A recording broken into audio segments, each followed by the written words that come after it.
Zdravím včelárky a včelárov zvlášť. Teraz je akurát taká aktuálna téma, čo sa týka stavebných rámikov.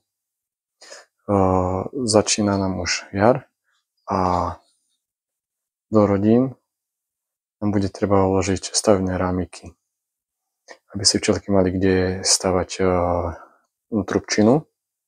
Ja tento typ rámikov využívam, som spokojný z minulého roka, plus využívam tento typ ako keby stavebného rámika aj do medníka. Idem prvýkrát pri tom využiť jednu vychytávku. Včelársky obchod, pripomína mi to ako krájač cesta. Uvidíme, ako to dobre s tým pôjde. Po skúšaní zistil som, že úplne kľudne stačí aj 2 cm úzky pásik, ktorý naletujem do spodnej strany latiek.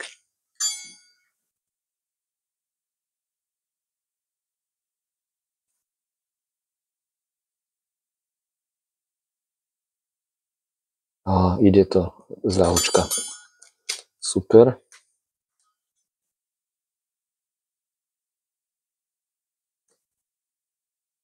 Jednoducho, ľahučko.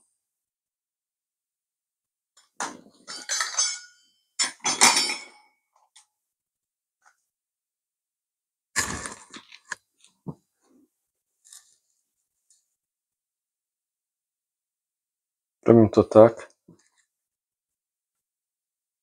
Budem vidieť.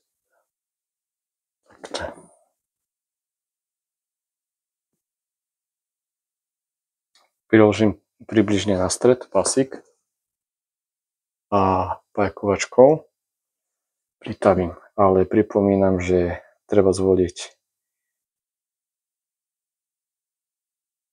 koncovku do pajky tú, ktorú nepoužívame na cim. Čisto len rýchlo sa nahreje. To nám dokáže veľmi rýchlučko zatavovať vosk.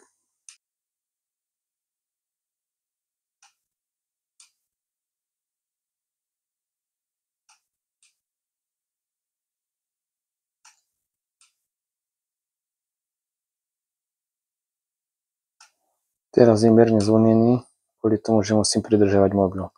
Ja sa to snažím približne na stred latky dávať. Ale kvôli ukážke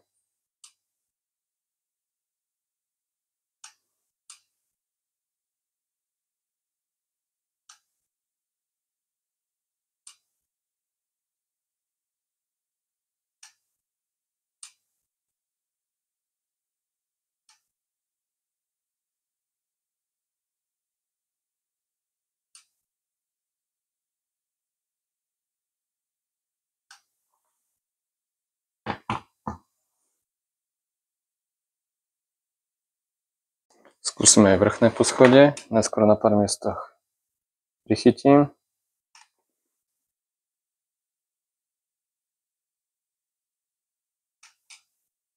Krásne rýchlo sa zatavuje vosk.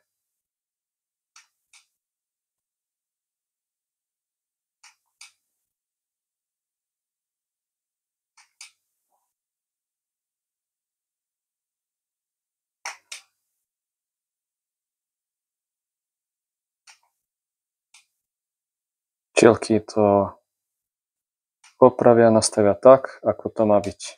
Pretože včely to vedia spraviť správne. Človek je ten, ktorý im to kazí.